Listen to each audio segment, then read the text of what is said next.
वैशाख मास के कृष्ण पक्ष की एकादशी तिथि को वरुथनी एकादशी का व्रत रखा जाता है। इस दिन भगवान मधुसूदन के स्वरूप की उपासना की जाती है और वरुथनी एकादशी का व्रत का कथा श्रवण किया जाता है। वरुथनी एकादशी सौभाग्य देने, सब पापों को नष्ट करने तथा मोक्ष देने वाली है। वरुथनी एकादशी का फल 10,000 वर्ष तक तप करने के बराबर होता है। कुरुक्षेत्र में सूर्य ग्रहण के समय एक मन स्वर्ण दान करने से जो फल प्राप्त होता है, वही फल वरुथनी एकादशी व्रत करने से मिलता है। शास्त्रों में अन्नदान और कन्यादान को सबसे बड़ा दान माना गया है। वरुथनी एकादशी के व्रत से अन्नदान तथा कन्यादान दोनों के बराबर फल मिलता है।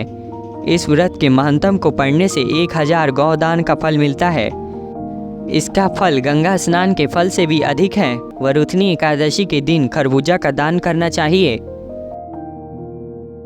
कथा के अनुसार एक बार धर्मराज युधिष्ठिर ने भगवान श्री कृष्ण से कहा कि आप वैशाख मास के कृष्ण पक्ष की एकादशी तिथि के महत्तम के बारे में बताएं और इस व्रत की कथा क्या है, इसके बारे में भी सुनाएं।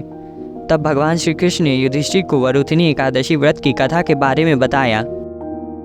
इन काल में मंधाता नाम का एक राजा था जो नर्मदा नदी के तट पर राज्य करता था। वह एक तपस्वी तथा दानशील राजा था। एक दिन वह जंगल में तपस्या करने के लिए चला गया।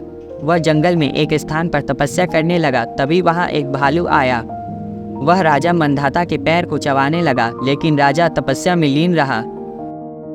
भालू राजा को घसीटने लगा और जंगल के अंदर लेकर चला गया। भालू के इस व्यवहार से राजा बहुत डर गया था। उसने मन ही मन भगवान विष्णु से रक्षा की प्रार्थना की। भक्त की पुकार सुनकर भगवान विष्णु वहाँ प्रकट हुए और भालू को मारकर राजा के प्राण बचाए। भालू ने राजा का पैर खा लिया था, इससे राजा बहुत दुखी था। तब भगवान विष्णु ने उससे कहा कि तुम दुखी मत हो, इसका एक उपाय है।